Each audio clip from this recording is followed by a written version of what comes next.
We were the Corvani Empire. 73 worlds bent to our will, countless species assimilated or crushed beneath our armored heel. Our fleets were a symphony of calculated destruction, our conquests inevitable. So, when we arrived at the primitive blue-green world they called Earth, we saw only another ripe conquest, a soft, smiling species begging for our benevolent domination. We gave them 48 hours to surrender. 48 hours. By the void, what an exquisite catastrophic joke that was. We thought we were challenging a planet. We were, in fact, awakening a storm of chaos, ingenuity, and sheer, unadulterated defiance that would shatter our empire and redefine the very meaning of mistake. The Empire's Pride Supreme Admiral Zektar stood in the command center of his flagship, the Eternal Dominion, watching the blue-green world rotate slowly in the main view screen. Earth looked peaceful from this distance, its white clouds swirling over vast oceans and green continents. To most beings in the galaxy, it would appear beautiful. To Zektar, it represented his 74th conquest. The Corvani Empire had ruled the galaxy for over 2,000 years. Their ships were faster, their weapons more powerful, and their military discipline absolute. In all that time, no species had successfully resisted them for more than a few months. Most surrendered within days, once they understood the futility of fighting the Empire. Admiral called out Navigation Officer Krellvass from a station. We have achieved optimal position. All fleet elements report ready for Phase 1 deployment. Zektar nodded with satisfaction. 300 warships surrounded Earth in perfect formation. Each vessel was larger than anything these humans had ever built. Their weapons could crack continents, and their shields could withstand the output of a star. This would be another routine conquest. Communications. Open a channel to the planet's surface, Zektar commanded. Let us inform these primitives of their new reality. The communication array activated with a low hum. Across Earth, every television, radio, and internet connection suddenly carried the same message. The face of Admiral Zektar appeared on screens worldwide, his gray skin marked with the ritual scars of a Corvani warrior, his 4 eyes glowing with cold authority. Inhabitants of the world you call Earth, Zektar began, his voice echoing in perfect translation across every human language. I am Supreme Admiral Zektar of the Corvani Empire. Your planet has been selected for incorporation into our domain. You have 48 of your local time periods to surrender unconditionally. Earth's response in the emergency session chamber beneath the United Nations building in New York, world leaders stared at the massive screens showing the alien fleet. President Maria Santos of the Americas Union spoke first, her voice steady despite the gravity of the situation. We need to know what we're dealing with, she said. How advanced are they? What are their capabilities?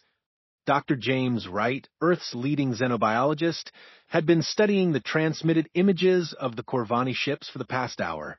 Their technology appears to be centuries ahead of ours, he reported grimly. Those ships are using energy sources we can barely understand. Traditional military resistance would be suicide. General Lisa Chun, commander of Earth's unified space forces, disagreed. We've faced impossible odds before. Humans don't surrender without a fight. We need to buy time and look for weaknesses. Back on the Eternal Dominion, Admiral Zektar received Earth's first official response. Secretary General David Kim of the United Nations appeared on the communication screen, flanked by representatives from every major nation. Admiral Zektar, Kim began formally, humanity appreciates your contact, but we cannot accept your terms. We propose peaceful negotiations to establish diplomatic relations between our species. The bridge of the Corvani flagship fell silent. Several officers exchanged glances of disbelief. In 2,000 years of conquest, no species had ever proposed negotiations after seeing the Imperial fleet. These humans appear to be mentally deficient, commented Tactical Officer Vexran. Do they not understand the power arrayed against them? Zektar studied the human leaders on his screen. They looked fragile with their soft skin and small frames. Their clothes were colorful and varied, showing no military discipline. Most puzzling of all, they seemed more curious than afraid. Perhaps they require a demonstration, Zektar decided. Target one of their orbital installations. Something impressive, but not vital to their survival. The demonstration. The abandoned International Space Station had been drifting in orbit for decades, a monument to humanity's early space exploration efforts. The Corvani chose it as their target, intending to show Earth the futility of resistance. That a single pulse from the Eternal Dominion's main weapon vaporized the entire structure in seconds. The blast was visible from Earth's surface as a brief, brilliant flash in the night sky. The message was clear: resistance meant annihilation. World leaders watched the destruction in stunned silence. The weapon that destroyed the space station could easily target cities, military bases, or entire countries. The technological gap was even worse than their worst projections. Inhabitants of Earth, Admiral Zektar's voice echoed across the planet once again, you have witnessed a fraction of Imperial power. Your orbital construct has been eliminated with minimal effort. You now have 36 time periods to surrender, or we will begin targeting your population centers. But instead of panic, something unexpected happened across Earth. In Tokyo, engineer Yuki Tanaka stared at the readings from the orbital sensors and noticed something strange about the alien weapon's energy signature. In London, physicist Dr. Margaret Powell began calculating the power requirements for such a weapon and realized it had limitations. In Sao Paulo, teenager Carlos Rodriguez started a social media campaign that spread across the globe in minutes, #HumanityStands, the unexpected discovery DR. Sarah Chun sat in her laboratory at the European Organization for Nuclear Research, studying the electromagnetic readings from the alien weapon demonstration. As Earth's leading expert in quantum electromagnetic fields, she had been called in to analyze the Corvani technology. This is fascinating, she murmured to her assistant, Dr. Mike Johnson. Look at these wave patterns. Their weapons operate on incredibly precise frequencies. Everything is perfectly calibrated, mathematically exact. Mike leaned over her shoulder to examine the data. That sounds like good engineering to me. What's the problem? The problem is that it's too perfect, Sarah explained, highlighting specific portions of the readout. Look here. There's no variation, no adaptation, no room for random factors. Their technology assumes everything will behave according to exact mathematical models. She pulled up another screen showing Earth's own electromagnetic signatures. Now, look at our technology. It's messier, less efficient in some ways, but it's also more flexible. We build systems that can adapt to unexpected variables. Are you saying their perfection is a weakness? Mike asked. I'm saying their perfection might be the only weakness we can exploit, Sarah replied. If we could create enough electromagnetic chaos, enough random interference, we might be able to disrupt their targeting systems. Meanwhile, across Earth, millions of ordinary humans were refusing to accept defeat. In Mumbai, software engineer Raj Patel was organizing volunteer hackers to study the alien transmissions. In Cairo, mechanic Ahmed Hassan was modifying civilian vehicles with improvised weapons. In Chicago, teacher Ellen Rodriguez was coordinating neighborhood defense groups. The Corvani had conquered species that were more advanced than humans, stronger than humans, and more numerous than humans. But they had never conquered a species that simply refused to accept the logic of surrender. The Empire's confusion on the bridge of the Eternal Dominion, Admiral Zektar reviewed intelligence reports with growing puzzlement. His scouts had monitored human communications for the past 24 hours, expecting to observe the breakdown of social order that typically preceded surrender. Instead, they found something unprecedented. Human activity was increasing. Their communication networks were carrying more traffic than ever. Their industrial facilities were working around the clock. Most bizarrely, civilian populations were volunteering for military service in numbers that exceeded their actual military capacity. Admiral, reported intelligence officer Dexmar, the humans appear to be preparing for extended resistance. Their leaders have not opened surrender negotiations, and their military forces are mobilizing for combat. Impossible, Zektar replied. They have seen our power. They must understand that resistance is futile. The data suggests otherwise, sir. They are converting civilian facilities to military production, organizing irregular forces, and developing what appears to be unconventional weaponry. Zektar studied the reports with the confusion of a predator that had never encountered prey that fought back. In his long military career, he had seen species surrender immediately, species surrender after a brief show of resistance, and species surrender after a demonstration of imperial power. He had never seen a species respond to overwhelming force by working harder to resist it. Perhaps they are simply too primitive to understand the hopelessness of their situation, suggested Tactical Officer Vexran. Some species require multiple demonstrations before accepting reality. Begin Phase 2, Zektar ordered. Target their military installations. Once their organized forces are eliminated, the civilian population will have no choice but to surrender. But as the Corvani fleet moved into attack position, they were unaware that Dr. Sarah Chun had just made a breakthrough that would change everything.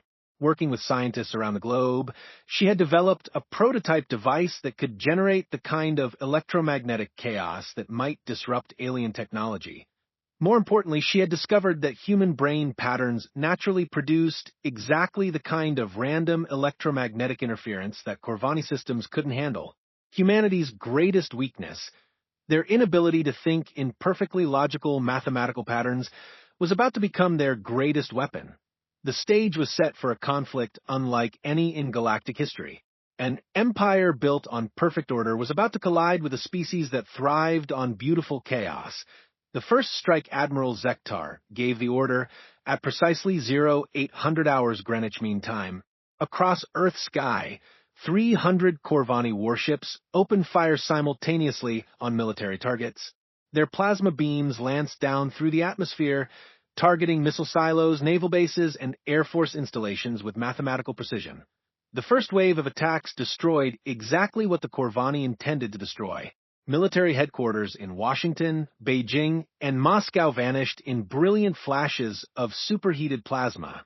Naval fleets in the Pacific and Atlantic were vaporized where they floated. Air bases across 6 continents became smoking craters in the span of 10 minutes. Phase 2 complete, reported Tactical Officer Vexran from his station aboard the Eternal Dominion. All primary military targets eliminated. Enemy resistance capability reduced by approximately 87%. Admiral Zektar nodded with satisfaction. This was proceeding exactly according to the standard Imperial Conquest Protocol. With their organized military forces destroyed, the humans would have no choice but to accept the reality of their situation. But something strange was happening on Earth's communication networks.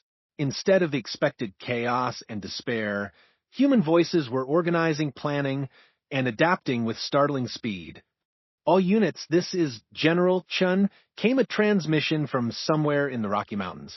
Primary command structures are down, but Operation Wildcard is now active. All civilian commanders assume local authority. Remember your training. We fight as humans, not as soldiers. The chaos begins, Dr. Sarah Chun had spent the night before the attack working frantically in her laboratory, building the first functional electromagnetic chaos generator. It was a crude device, barely larger than a briefcase, but her calculations suggested it might work as Corvani ships moved into position for their second wave of attacks. Sarah activated her prototype from a hidden bunker beneath the Swiss Alps. The device began broadcasting random electromagnetic patterns based on human brainwave signatures, creating a field of electronic noise that spread outward like ripples in a pond. The first Corvani ship to encounter the chaos field was the destroyer Iron Verdict, commanded by Captain Morkek. The ship had been assigned to eliminate the remaining European space tracking stations when its targeting computers suddenly began reporting impossible readings. Captain called out his weapons officer. The targeting array is malfunctioning. It cannot achieve lock on the surface targets. What kind of malfunction? Morkek demanded. Unknown, sir. The computers report that the targets are simultaneously in 17 different locations, moving at impossible speeds, and also do not exist. Morkek stared at his tactical display in confusion. The sensors showed the human facility clearly, but every time his weapons tried to target it, the computers seemed to become confused about basic concepts like location and existence. Meanwhile, in garages and workshops across Earth, ordinary humans were discovering that their improvised weapons worked better than anyone expected. Raj Patel's team of hackers in Mumbai had managed to hack into civilian satellite networks and reprogram them to broadcast random electromagnetic pulses. Ahmed Hassan in Cairo had modified construction equipment to generate powerful radio interference. Even Carlos Rodriguez's social media campaign was having an unexpected effect. Millions of humans posting random thoughts and emotions were creating a global network of chaotic communication that somehow interfered with alien monitoring systems. The Human Response General Lisa Chen coordinated Earth's resistance from a mobile command center hidden in the Canadian wilderness. Unlike the rigid military hierarchies the Corvani expected, human forces were organizing in cells, networks, and loose confederations that defied easy targeting. Ma'am reported her communications. Officer, we're getting reports from resistance groups worldwide. The aliens seem to be having trouble with their targeting systems wherever Dr. Chen's chaos generators are operating. How many generators do we have active? Chen asked. 17 confirmed, with more coming online every hour. But it's not just the generators, ma'am. Civilian groups are creating interference using everything from modified radio equipment to synchronized smartphone apps. Chin studied the tactical display, showing Corvani fleet positions. The alien ships were maintaining perfect formations, following precise attack patterns that would have been devastatingly effective against any conventional military force. But human resistance wasn't conventional. In Tokyo, engineer Yuki Tanaka had organized factory workers to modify industrial equipment into improvised weapons. Their electromagnetic welders, when operated in specific patterns, created interference that disrupted Corvani shield harmonics. In London, physicist Dr. Margaret Powell had convinced the city's amateur radio operators to broadcast coordinated random noise that confused alien navigation systems. Most remarkably, teenagers around the world were using gaming networks to coordinate swarm attacks on alien positions. Their chaotic, unpredictable tactics were unlike anything in Corvani military doctrine. The Empire's frustration Admiral Zektar stood before his tactical display in growing bewilderment. The holographic representation of Earth showed his fleet positions in perfect order, but the status reports from individual ships told a different story. Admiral reported his communications officer, "We are receiving malfunction reports from ships across the fleet. Targeting systems are experiencing unprecedented failures. Some captains report that their weapons fire at empty space, while obvious targets remain unengaged. Technical malfunction," Zektar concluded. "Deploy repair teams to affected vessels." "Sir, the repair teams report that all systems are functioning within normal parameters. The malfunctions appear to be caused by some form of external interference." Zektar examined the sensor readings from the human planet. Earth's electromagnetic signature had changed dramatically since the attack began.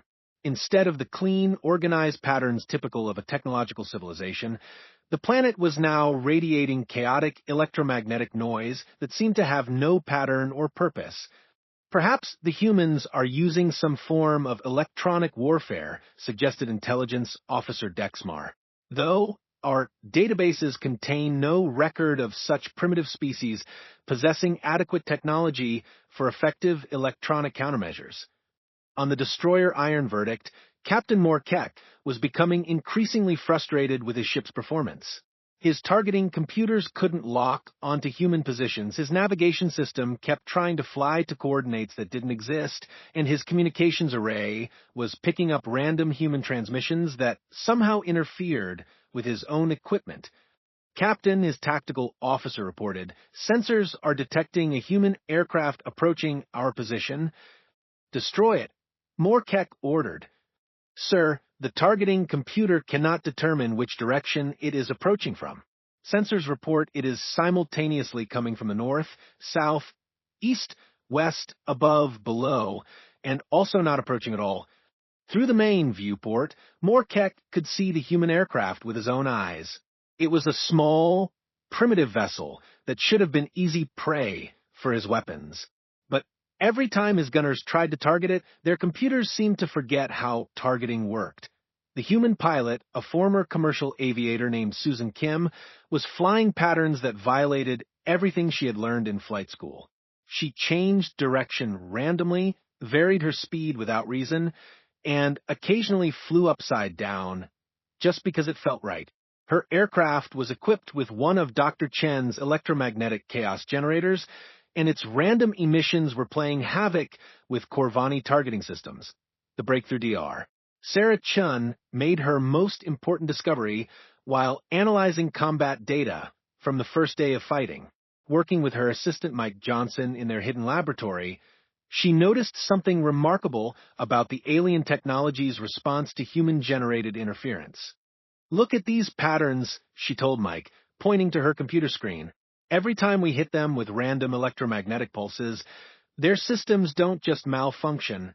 They try to compensate by becoming more rigid, more mathematically precise. Is that bad for them?" Mike asked.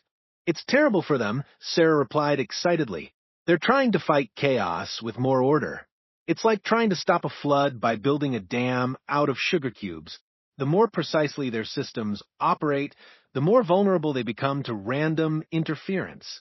She pulled up data from the Mumbai hack attacks, the Cairo industrial interference, and the Teenage Gaming Network coordination. "We're not just disrupting their technology, we're forcing their technology to disable itself by making it too perfect to function in an imperfect universe."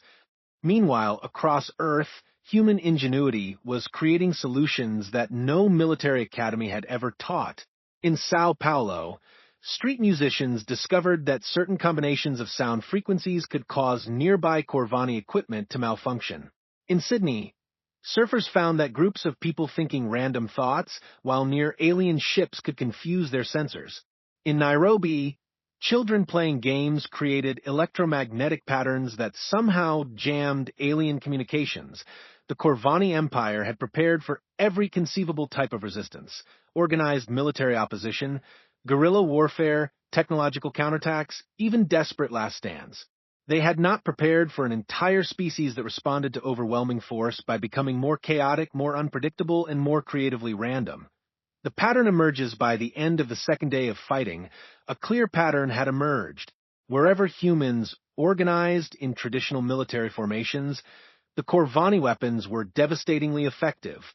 But wherever humans acted unpredictably, creatively, or chaotically, the alien technology began to fail. General Chen recognized this pattern and began adapting Earth's resistance strategy accordingly. Instead of trying to match the aliens' technological superiority, she encouraged human forces to emphasize their natural advantages: adaptability, creativity, and the ability to think outside established patterns. New operational doctrine she announced to resistance cells worldwide. "We don't fight like soldiers. We fight like humans. Be unpredictable. Be creative. Be chaotic. Apparently, chaos is our superpower." Admiral Zektar, meanwhile, was experiencing something no Corvani military officer had faced in 2 millennia: the possibility of defeat. His perfect fleet, with its mathematically precise weapons and flawlessly coordinated tactics, was being confounded by an enemy that seemed to have no coherent strategy at all. Admiral reported his frustrated tactical officer, "The humans appear to be deliberately avoiding logical military responses. They attack when they should retreat, retreat when they should attack, and use civilian equipment in ways that violate all tactical principles. Then we will adapt our strategies to counter their illogical behavior," Zektar declared. But adaptation required understanding the enemy's patterns, and humans seemed determined not to have any patterns at all. As the Corvani fleet prepared for their next assault, they were unaware that Earth's chaotic resistance was about to become even more unpredictable. Dr. Sarah Chun had just figured out how to weaponize human creativity itself. Part 3. The Empire's Greatest Defeat the Weapon of Pure Chaos DR. Sarah Chun stood in her rebuilt laboratory, now relocated to an abandoned subway tunnel beneath London, staring at her greatest creation. The Mark VII Chaos generator looked nothing like the elegant Corvani technology. It was a mess of cables, jury-rigged components, and random electronic parts salvaged from everything from smartphones to microwave ovens. "Are you sure this will work?" asked Mike Johnson, eyeing the contraption with obvious skepticism. "I'm not sure of anything," Sarah replied cheerfully. "That's exactly why it will work. The Corvani technology requires certainty, predictability, mathematical precision. This device is designed to be as uncertain as possible." She had spent weeks studying captured Corvani equipment, and her findings were revolutionary. The aliens hadn't just built their technology to be efficient, they had built it to be perfect. Every circuit, every system, every component operated according to flawless mathematical principles with no tolerance for deviation or randomness. "Their weakness isn't technological," Sarah explained to the Global Resistance Network via encrypted communication. "It's philosophical. They've created a civilization that can't handle uncertainty. We're going to give them more uncertainty than they've ever imagined." The global network. What happened next would have been impossible for any other species in the galaxy.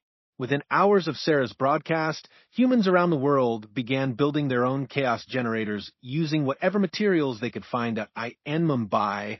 Raj Patel's hacker collective created software chaos generators that used random number algorithms to overwhelm alien computer systems.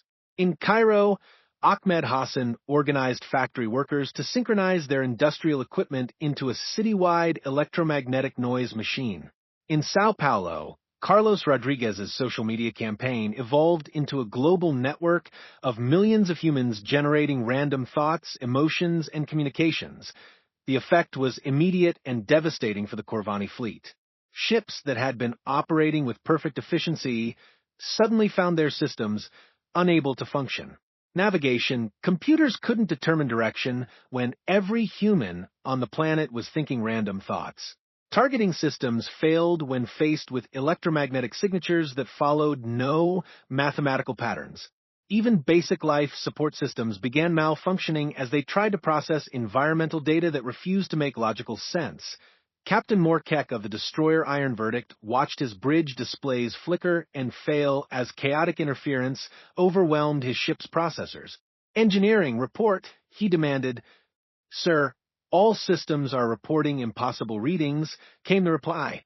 "The environmental sensors detect that we are simultaneously in space, underwater, underground, and in 17 different dimensions. The computers are attempting to calculate navigation solutions, but keep concluding that movement is mathematically impossible." The Human Advantage General Lisa Chun coordinated the final phase of Earth's resistance from her mobile command center.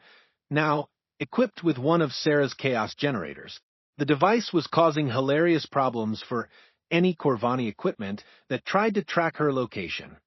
"Ma'am," reported her communications officer with barely contained laughter, "the alien tracking systems think we're simultaneously in Canada, underwater in the Pacific Ocean orbiting Mars, and inside their own command ship." "Excellent," Chin replied. "Begin Operation Pandemonium." Operation Pandemonium was the ultimate expression of human military philosophy, organized chaos. Instead of traditional battle plans, human forces worldwide began implementing strategies that deliberately made no sense. Attack patterns that violated basic tactics, weapon deployments that ignored conventional wisdom, and coordination methods that emphasized confusion over clarity. In Tokyo, Yuki Tanaka led a squadron of modified civilian aircraft against a Corvani battle cruiser. Her pilots flew in formations that looked like interpretive dance, changed directions based on random number generators, and communicated using haiku poetry that somehow coordinated their attacks more effectively than military radio protocols. Cherry blossoms fall. Yuki transmitted to her wing.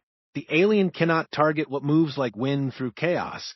Her pilots understood perfectly and began evasive maneuvers that confused the Corvani targeting systems so thoroughly that the alien ship's weapons began firing at its own escort vessels.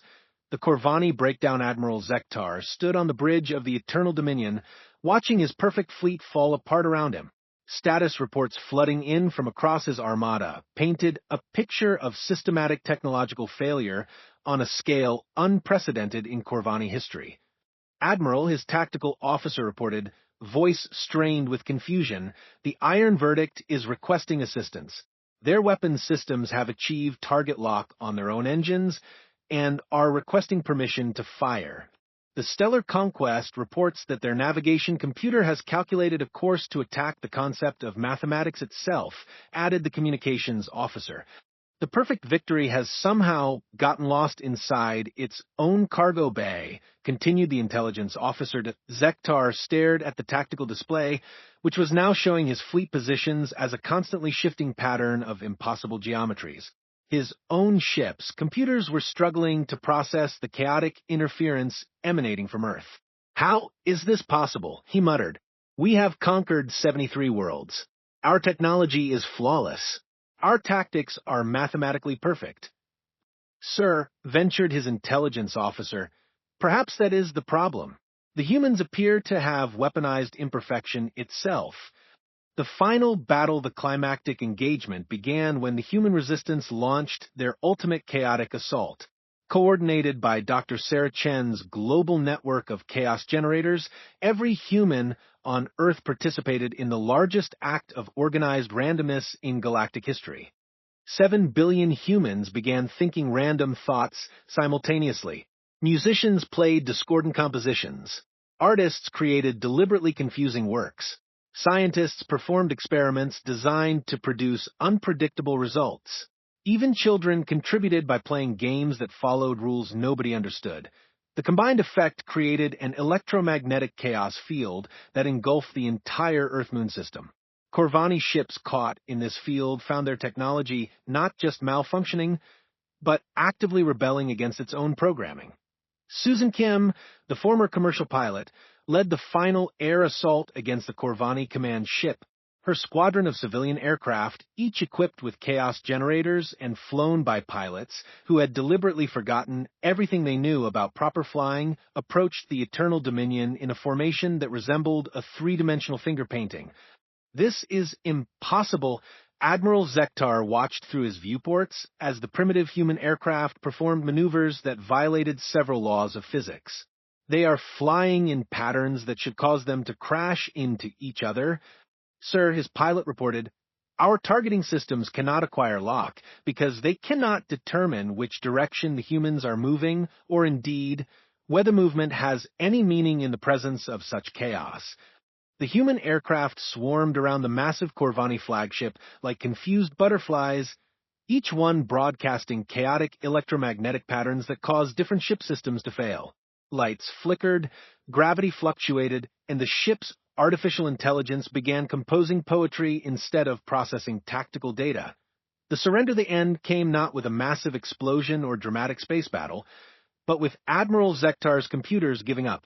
Faced with levels of chaos that their mathematical models couldn't process, the ship's systems simply stopped trying to make sense of the universe. Admiral, his communications officer, reported, all fleet elements are reporting complete system failures. Ships are requesting permission to surrender to the humans. Surrender? Zektar had never heard the word used in that context before.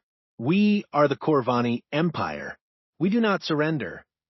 Sir, with respect, our ships no longer remember how to fight. The Iron Verdict has forgotten what weapons are for. The Stellar Conquest is trying to navigate to the concept of happiness. The perfect victory has concluded that victory is mathematically impossible because mathematics itself has been compromised.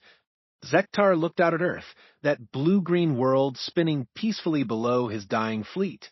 For the first time in his military career, he truly understood what he was facing. The humans hadn't defeated his technology with superior technology.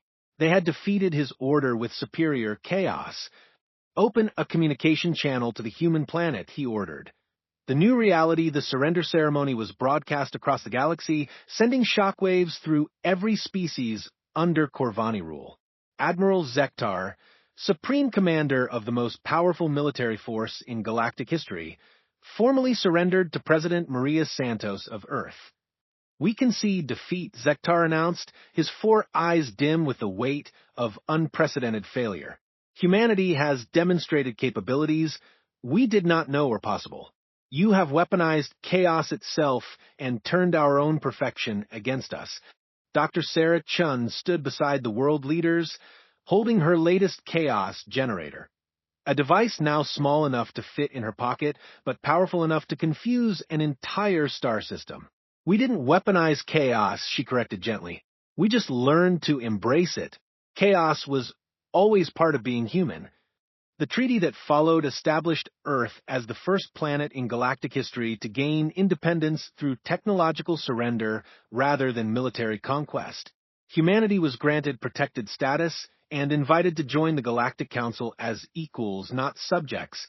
The legacy years later, Admiral Zektar would write in his memoirs, "We spent 2 millennia conquering species that thought like us, fought like us, and built technology like us. We were unprepared for a species that thought differently, fought creatively, and built technology that embraced imperfection. The humans taught us that there is strength in chaos, wisdom in unpredictability, and power in being beautifully, chaotically, impossibly human." The Corvani Empire, shaken by their first defeat, began studying human philosophy and gradually reformed their rigid society to allow for more creativity and flexibility. Other species throughout the galaxy followed suit, recognizing that diversity of thought and approach made civilizations stronger, not weaker. Dr. Sarah Chun established the Institute for Creative Chaos, where beings from across the galaxy came to study human innovation methods. Her first lesson was always the same: perfection is predictable. Predictability is vulnerable. Chaos is unbeatable because chaos is fundamentally unpredictable even to itself. And in the depths of space, on vessels belonging to species that had never heard of Earth, young beings began to dream of a distant blue world where thinking differently was not just accepted, but was the greatest weapon in the galaxy. Humanity had not just won their freedom. They had introduced the concept of creative chaos to a galaxy that had forgotten how to be unpredictable. The ripples of that victory would spread across the stars for millennia to come, carried by species that had learned the most human lesson of all. Sometimes the best solution is the one nobody expects.